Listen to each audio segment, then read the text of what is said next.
Welcome to the Windows Computer and Technology channel, and we have news of a change in the system restore points in Windows 11.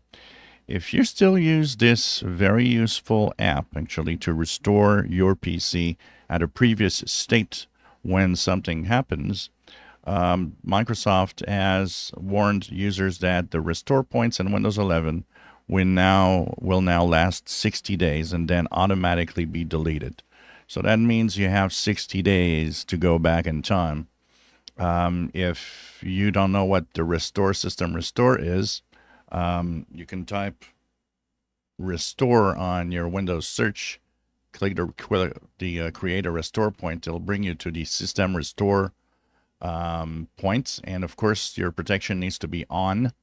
And if it's on, then you'll be able to use a system restore point that are done regularly when you install new drivers or Windows updates, or if you make modification. You can also create your own restore point if you do something that you aren't sure and that you want to make sure you can go back.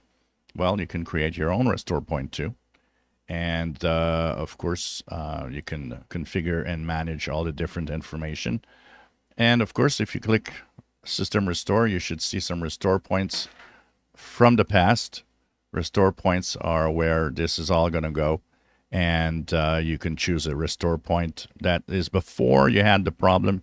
And of course, then you just click Next, and it will take a bit of time, but it will restore to that state your PC was before the problem occurred.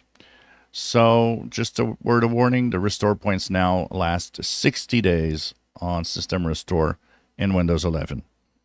If you enjoy my videos, please subscribe, give us thumbs up. Thank you for watching.